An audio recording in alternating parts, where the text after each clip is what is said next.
어머님, 손주 보시는 거 싫으셨어요? 그럼 처음부터 같이 오시지 마셨어야죠. 뭐라고? 영자 씨는 믿을 수 없다는 표정으로 며느리를 바라봤습니다. 내가 지금까지 무슨 말을 했는지 제대로 들었니? 나를 데리고 온 게 아니라 애 맡길 사람이 없어서 데려온 거였구나? 엄마, 그게 아니라 그럼 뭐란 말이냐? 첫날 빼고는 단 한 번도 같이 놀러 간 적이 없잖아. 너희 편할 때만 가족이고 불편할 땐 육아 도우미야? 손주만 띡 맡겨놓고 너희끼리 놀러 나가면 그만이냐고. 어머님, 말이 너무 심하세요. 우리 여행도 중요하잖아요. 맞아요. 엄마도 서진이랑 호텔에서 쉬시니까 좋은 거잖아요. 이제 됐으니까 너희끼리 잘 놀다 와. 나는 이제 너희 공짜 보모 역할 그만할라니까. 영자 씨는 그대로 호텔 방으로 돌아가 짐을 싸기 시작했습니다. 이번 사연의 주인공은 66세 김영자 씨입니다. 영자 씨는 3년 전까지만 해도 시골에서 홀로 평화로운 귀촌 생활을 즐기고 있었습니다. 남편과 사별한 후에도 작은 텃밭을 가꾸며 소박하지만 자신만의 삶을 꾸려나가고 있었죠. 그런 영자 씨의 일상을 바꿔놓은 건 서울에 사는 아들과 며느의 간곡한 부탁이었습니다. 엄마, 서진이가 초등학교 들어가기 전까지만 가까이서 좀 도와주시면 안 될까요? 정말 딱 그때까지만요. 아들의 목소리에는 간절함이 묻어 있었습니다. 며느리도 전화를 바꿔들며 어머님, 정말 죄송해요. 저희가 너무 힘들어서. 하고 울먹였습니다. 솔직히 영자 씨도 손주 얼굴이 보고 싶던 차였습니다. 고민 끝에 시골집을 정리하고 아들네 집에서 차로 10분 거리의 오피스텔로 이사를 결정했습니다. 고맙습니다, 어머님. 정말 큰 도움이 될 거예요.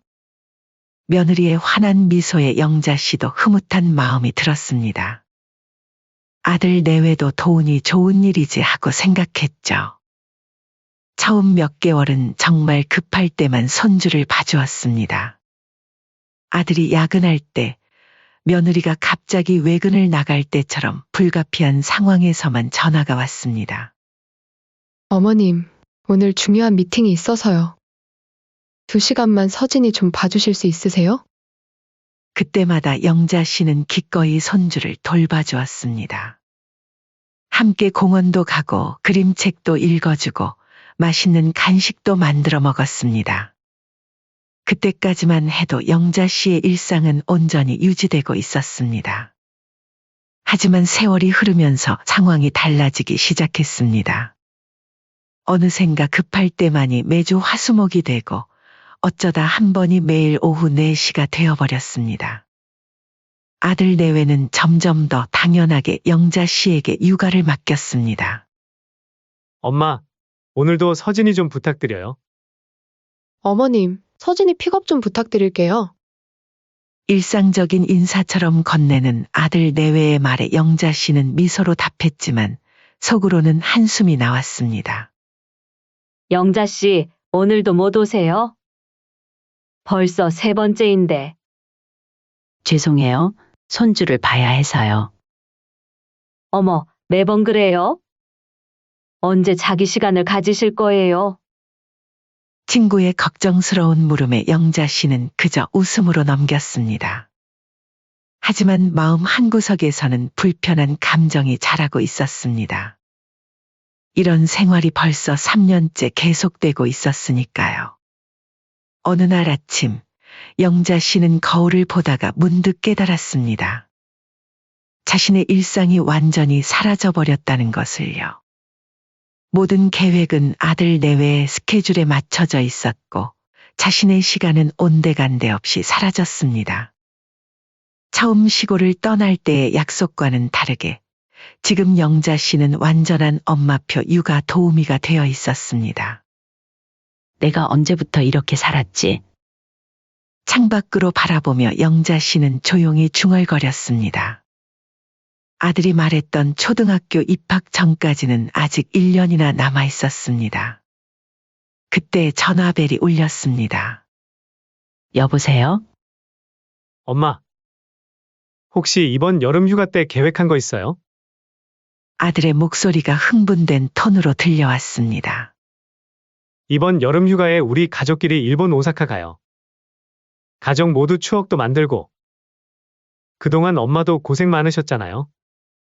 그 말을 들은 영자 씨의 마음에 오랜만에 따뜻함이 번졌습니다. 정말? 가족 여행이라니 좋지. 비행기 안 타본 지 오래된 것 같구나. 전화를 끊고 영자 씨는 오랜만에 설렘을 느꼈습니다. 이제야 내 수고를 알아주는 건가? 그동안의 서운함이 조금은 풀리는 듯 했습니다. 오래간만에 여행이라니, 게다가 가족 모두와 함께. 문득 웃음이 나왔습니다. 여행 준비를 해야겠네. 여권은 어디 있더라?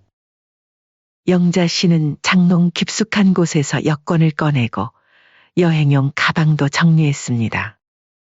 여름 옷가지들을 챙기고 손주 서진이가 좋아할 만한 간식도 몇 가지 준비했습니다.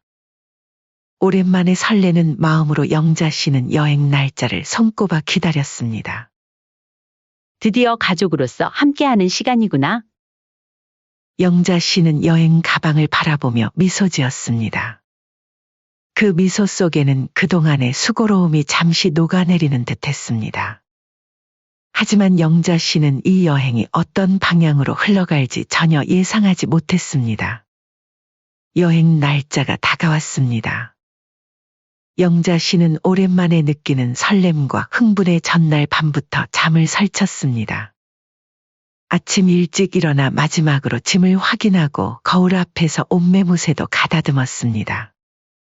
일본에서 입을 얇은 옷도 몇 벌 더 챙겨야겠네. 손주 서진이가 좋아할 간식도 한 번 더 확인하고 여권과 지갑도 꼼꼼히 챙겼습니다. 1시간 후 아들이 차를 몰고 와서 영자 씨를 데리러 왔습니다. 엄마, 준비 다 됐어요? 저희 이제 공항 가야 해요. 짐을 싣고 공항으로 향하는 길, 영자 씨의 마음은 한껏 부풀어 올랐습니다. 오랜만에 떠나는 해외여행, 그것도 가족과 함께하는 여행이라니. 공항에 도착해서 체크인을 하고 출국 심사를 거쳐 비행기에 오르는 내내 영자 씨는 손주 서진이의 손을 꼭 잡고 있었습니다. 할머니, 비행기 신나요? 천진난만하게 웃는 손주의 모습에 영자 씨도 따라 웃었습니다. 오랜만에 느끼는 가족의 온기가 좋았습니다. 비행기는 순조롭게 일본 오사카에 도착했고 아들이 미리 예약해둔 호텔로 이동했습니다. 호텔은 오사카 시내 중심가에 위치해 있었고 깔끔하고 아담한 곳이었습니다. 와, 방이 넓고 좋네요. 어때요, 엄마? 마음에 드세요? 아들이 물었고 영자 씨는 환하게 웃으며 고개를 끄덕였습니다. 아주 좋구나. 창문 밖으로 보이는 전망도 멋지네. 짐을 풀고 잠시 쉰 후 가족은 함께 저녁 식사를 하러 나갔습니다. 근처 현지 식당에서 오코노미야키와 타코야키를 맛보았고 서진이는 신기한 음식에 눈을 반짝였습니다. 맛있다.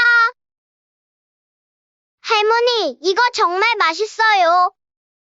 영자 씨는 손주의 즐거워하는 모습을 보며 흐뭇했습니다. 식사 후에는 함께 근처 시장을 구경했고 아름다운 야경도 감상했습니다. 아들과 며느리도 모처럼 여유로운 모습이었고 서로 사진을 찍어주며 즐거운 시간을 보냈습니다. 오늘 정말 즐거웠어요, 어머님. 내일도 좋은 하루 보내요. 호텔로 돌아와 며느리가 미소 지으며 말했습니다.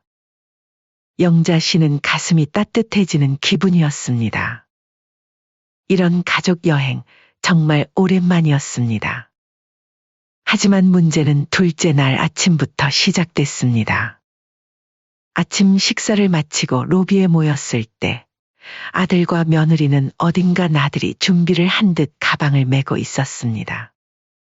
엄마, 오늘은 우리 둘이 유니버설 스튜디오 좀 다녀올게요. 서진이 잘 부탁드릴게요. 저녁엔 들어올게요. 그 말에 영자 씨는 잠시 당황했습니다. 가족 여행이라고 해서 온 건데 갑자기 둘만 놀러 간다니. 하지만 곧 마음을 추스렸습니다. 그래, 부부끼리 시간도 필요하지. 너희들 재밌게 다녀와. 서진이는 내가 잘 볼게. 아들 내외가 떠나고 영자 씨는 손주와 함께 호텔 근처 공원에 갔습니다. 서진이는 놀이터에서 신나게 뛰어놀았고 영자 씨는 벤치에 앉아 그 모습을 지켜보았습니다. 그래, 하루쯤은 이해해야지. 신혼여행 이후로 둘만의 시간이 없었을 거야. 영자 씨는 스스로를 다독였습니다. 밤늦게 돌아온 아들 내외는 즐거운 표정이었고 영자 씨에게 고맙다며 일본 과자를 선물로 건넸습니다. 그런데 셋째 날 아침 똑같은 상황이 반복됐습니다. 어머님, 오늘도 서진이 좀 부탁드릴게요. 어제 너무 재밌어서 오늘도 좀 다녀오려고요. 며느리가 머쓱한 표정으로 말했습니다. 아들도 옆에서 웃으며 거들었습니다. 엄마 괜찮죠? 저희가 사온 기념품도 있어요. 영자 씨는 웃지도 못하고 대꾸도 하지 못한 채 손주의 물티슈와 간식만 챙겼습니다.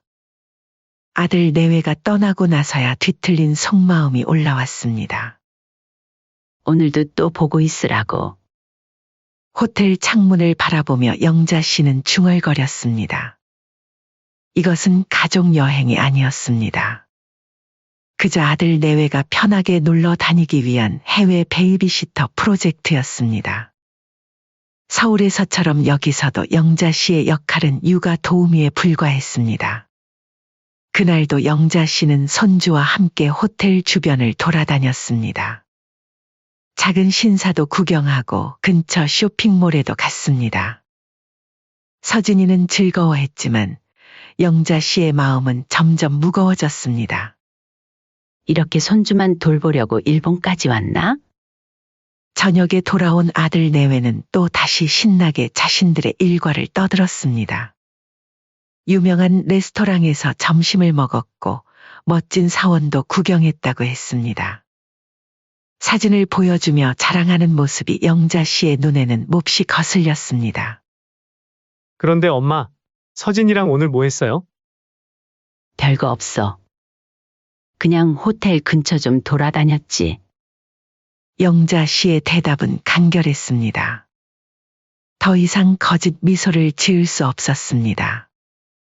그리고 넷째 날 아침, 아들 부부가 또 나설 준비를 하며 말했습니다. 엄마, 오늘은 교토에 좀 다녀올게요. 기차표도 끊어놔서. 아들이 조심스럽게 말했습니다. 며느리도 옆에서 환하게 웃으며 서진이의 머리를 쓰다듬었습니다. 서진아, 오늘도 할머니랑 재미있게 놀자. 엄마 아빠는 저녁에 돌아올게. 영자 씨는 아무 말도 하지 않고 그저 바라보았습니다. 아들 내외의 얼굴에는 미안함보다는 설렘이 더 많이 묻어 있었습니다. 그들에게 이 여행은 가족 여행이 아니라 부부 여행이었고, 영자 씨는 그저 손주를 돌봐줄 편리한 동행자에 불과했던 것입니다. 속이 끓어오르는 것을 느꼈지만 영자 씨는 침착하게 물었습니다. 너희들 처음부터 계획이 이거였니? 아들이 고개를 갸웃했습니다. 무슨 말씀이세요, 엄마? 가족 여행이라고 해서 왔는데 지금까지 단 한 번도 우리 셋이 함께 어디 간 적이 없잖아. 밥 한 끼도 같이 안 먹었고. 이게 가족 여행이니? 영자 씨의 질문에 아들이 당황한 얼굴로 대답했습니다. 아니, 엄마 그게. 저희도 일정이 있어서 그러죠. 엄마도 서진이랑 있는 게 좋으면서 왜 그러세요? 좋다고? 평소에도 맨날 손주 맡기고 일본까지 와서 여행 내내 또 나보고 돌보라고? 그 순간 영자 씨의 참았던 감정이 마침내 폭발했습니다. 밥 한 끼도 안 사주는 너희가 여행을 가자고 했을 때부터 내가 의심했어야 했구나. 이게 같이 가는 여행이 아니라 손주 맡기기 프로젝트였던 거지? 영자 씨의 목소리는 떨리지 않았습니다. 오히려 평소보다 또렷했고 그 안에는 단연간 쌓아온 서운함이 단단하게 응축되어 있었습니다. 아들은 어쩔 줄 몰라 했고 며느리는 되레 이해 못하겠다는 표정으로 말했습니다. 어머님, 손주 보시는 거 싫으셨어요? 그럼 처음부터 같이 오시지 마셨어야죠. 뭐라고? 영자 씨는 믿을 수 없다는 표정으로 며느리를 바라봤습니다. 내가 지금까지 무슨 말을 했는지 제대로 들었니? 나를 데리고 온 게 아니라 애 맡길 사람이 없어서 데려온 거였구나. 아들이 황급히 말을 막으려 했지만 이미 늦었습니다. 엄마, 그게 아니라 그럼 뭐란 말이냐? 첫날 빼고는 단 한 번도 같이 놀러 간 적이 없잖아. 너희 편할 때만 가족이고 불편할 땐 육아 도우미야? 영자 씨의 차가운 시선에 아들이 고개를 숙였습니다. 하지만 며느리는 여전히 이해하지 못하겠다는 표정으로 말을 이었습니다. 어머님, 말이 너무 심하세요. 우리 여행도 중요하잖아요. 맞아요. 엄마도 서진이랑 호텔에서 쉬시니까 좋은 거잖아요. 그 말을 듣는 순간 영자 씨의 눈에서 불꽃이 튀었습니다. 잘 들어. 내가 날 위해 여행 온 줄 알았어? 난 가족 여행이라고 해서 온 거야. 함께 시간을 보내려고. 근데 이게 뭐야? 나한테 손주 맡기고 너희끼리 노는 게 가족 여행이야?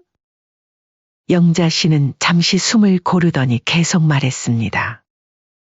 내가 뭐 너희한테 한 끼 사달라고 한 적 있니? 그냥 함께 있자는 거였어. 근데 이렇게 배신당할 줄은 몰랐다. 배신이라니요? 어머님, 그건 너무... 너희가 날 어떻게 생각하는지 이제야 확실히 알겠구나. 난 엄마가 아니라 무료로 써먹는 육아도우미였던 거지? 서울에서도 그랬고, 여기서도 마찬가지고. 영자 씨는 이제 화를 내기보다는 깊은 실망감을 드러냈습니다. 알았어. 이제 더 바보 같은 기대는 안 할게. 나도 내 인생이 있다는 걸 이제야 깨달았어. 며느리가 당황해서 무언가 말하려 했지만 영자 씨가 손을 들어 제지했습니다. 그만 더 듣고 싶지 않아. 서울에선 3년 동안 날 이용했어도 참았지만 이제는 못 참겠어.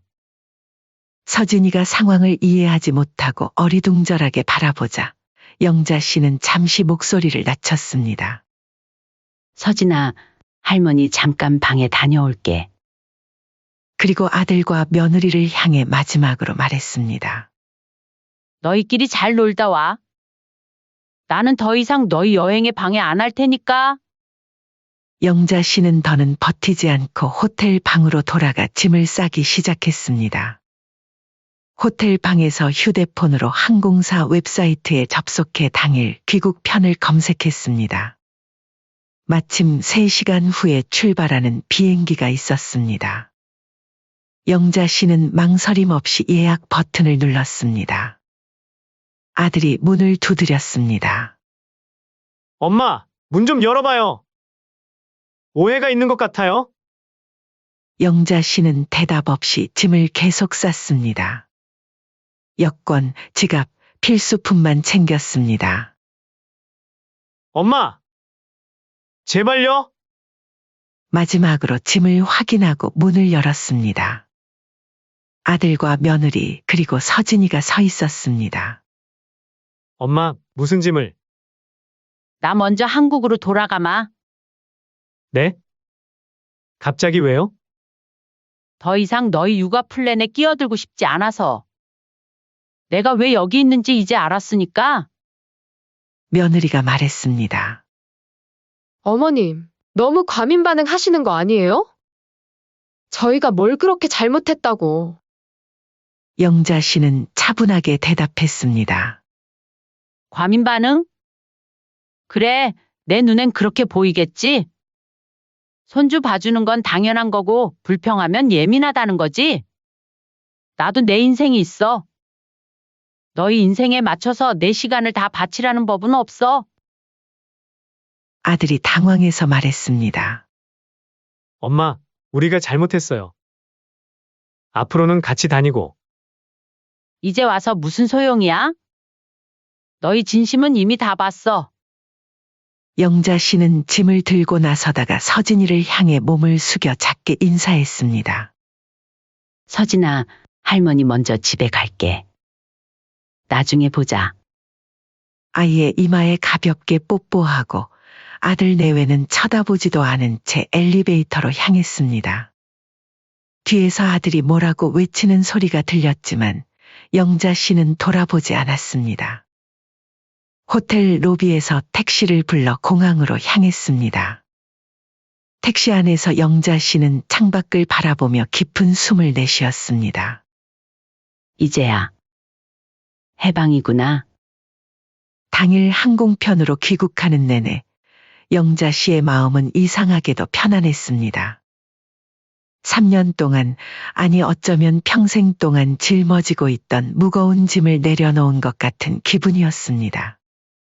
이제 더 이상 누군가의 엄마나 누군가의 할머니가 아닌 그저 김영자로 살아갈 시간이었습니다. 비행기가 인천공항에 착륙했을 때 영자 씨의 얼굴에는 어떤 망설임도 없었습니다. 집으로 향하는 택시 안에서 영자 씨는 호흡을 가다듬었습니다. 무엇이 옳은지 이제는 너무나 분명했습니다. 오피스텔에 도착하자마자 영자 씨는 휴대폰을 켰습니다.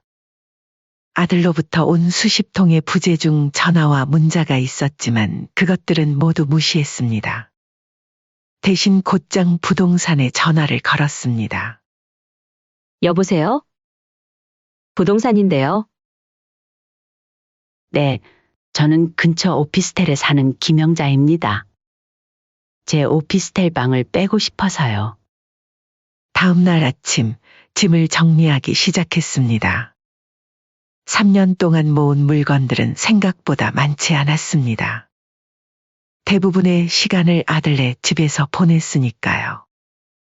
옷장을 정리하다 문득 한 장의 사진을 발견했습니다.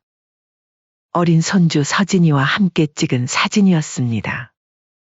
잠시 마음이 흔들렸지만 영자 씨는 단호하게 사진을 서랍 속에 넣었습니다. 사랑하는 마음과 이용당하는 것은 다른 문제였습니다. 그때 휴대폰이 울렸습니다. 아들이었습니다. 이번에는 받기로 했습니다. 여보세요. 엄마. 드디어 받았네요. 어디 계세요? 저희 어제 밤에 급히 귀국했어요. 엄마가 갑자기 사라지셔서 얼마나 걱정했는지 아세요? 영자 씨의 목소리는 차분했습니다. 걱정됐니? 그렇다면 여행 중에 내 기분이 어땠을지도 한번 생각해 봤어야지. 엄마, 그게 저희가 잘못했어요. 다시 얘기해요. 지금 어디세요? 집이야. 짐 정리 중이고. 짐이요? 어디 가세요? 내가 갈 곳은 내가 상관할 바 아니야. 엄마, 제발요. 저희가 잘못했어요. 다시 이야기해요. 화해하고. 영자 씨는 깊은 숨을 내쉬고 말했습니다. 너희에게 화가 난 게 아니야. 실망한 거지? 너희는 날 어떻게 생각하는지 이제 충분히 봤어. 그게 다야. 엄마, 오랫동안 생각해 봤어. 너희가 나를 찾는 건 언제나 필요할 때뿐이었지. 서진이가 초등학교 입학 전까지만이라고 약속했지만 그게 언제 지켜질지도 의문이야. 아들이 침묵하자 영자 씨는 계속 말했습니다. 방 내놨어. 계약 만료되는 대로 시골로 내려갈 거야. 갑자기 무슨 소리예요? 그럼 서진이는 누가 봐요? 그 말에 영자 씨는 웃음이 나왔습니다. 결국 아들의 관심은 그것뿐이었습니다. 그래, 내가 진짜 걱정하는 건 그거지? 서진이는 내 자식이야. 내가 책임질 일이고, 엄마, 말이 너무 심하세요. 우리가 며칠 실수한 걸로 이렇게 극단적으로. 극단적인 건 너희였어. 나를 일본에 데려가면서도 실제로는 공짜 육아 도우미로 생각했잖아. 이제 그런 기대는 하지 마. 더는 내 인생을 희생하지 않을 거야. 그리고 영자 씨는 단호하게 말했습니다. 전화를 끊고 영자 씨는 짧은 문자 하나를 보냈습니다. 다시는 나를 애 키우는 도우미로 생각하지 마라. 엄마로서의 내 역할도 여기까지다. 보내고 나니 마음이 한결 가벼워졌습니다. 이틀 후 영자 씨는 부동산에서 새 세입자를 구했다는 연락을 받았고 짐을 정리해 시골로 내려갔습니다. 아들에게 알리지 않았지만 새 주소를 묻는 문자가 와도 대답하지 않았습니다. 시골에 도착한 영자 씨는 오래된 집의 먼지를 털어냈습니다. 마당에는 잡초가 가득했고 텃밭은 거의 황폐해져 있었습니다. 하지만 전혀 낙담하지 않았습니다. 오히려 이 모든 것을 새롭게 시작할 수 있다는 생각에 가슴이 벅차올랐습니다. 첫 일주일 동안 영자 씨는 마당에 제초제를 뿌리고 살림살이를 정돈했습니다. 오랜만에 돌아온 시골 생활은 생각보다 훨씬 즐거웠습니다. 이웃들은 반갑게 영자 씨를 맞아주었고 텃밭을 함께 가꿀 새로운 친구들도 생겼습니다. 감나무 아래 의자를 놓고 앉아 저녁 노을을 바라보는 시간이 특히 좋았습니다. 허리는 여전히 아팠지만 마음만은 그 어느 때보다 시원했습니다. 한 달이 지났을 때 아들과 며느리가 이웃의 제보로 영자 씨의 집을 찾아왔습니다. 서진이도 함께였습니다. 놀랍게도 영자 씨는 그들을 보고도 마음이 요동치지 않았습니다. 엄마, 정말 여기서 사실 거예요? 아들이 걱정스러운 얼굴로 물었습니다. 영자 씨는 평온하게 대답했습니다. 그래, 내 집이니까. 나한테는 가장 편한 곳이야. 하지만 여기는 불편하잖아요. 도시에 비하면.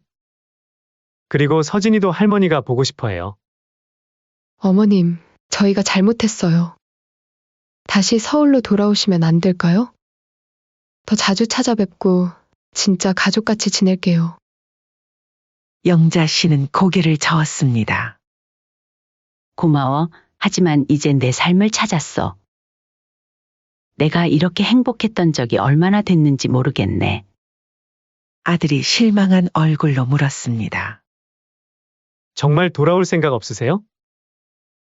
영자 씨는 이제 더 이상 미안해하거나 죄책감을 느끼지 않았습니다. 당당하게 자신의 선택을 말했습니다. 난 이제 내 인생을 살 거야. 김영자로서 말이야. 엄마로서 그리고 할머니로서의 역할만 하며 살기에는 내 인생이 너무 짧다는 걸 깨달았거든. 그날 저녁 아들 가족이 떠난 후 영자 씨는 감나무 아래 앉아 별을 바라봤습니다. 깊은 숨을 들이마시고 내쉬었을 때 가슴 속 무거운 짐이 모두 사라진 것 같았습니다. 마침내 나답게 살 수 있게 됐구나. 별이 빛나는 밤하늘 아래 영자 씨의 미소는 그 어느 때보다 환했습니다. 이제 그녀의 인생은 김영자라는 이름으로 새롭게 시작되고 있었습니다. 자식에게 연연하지 않고 오직 자신을 위한 삶.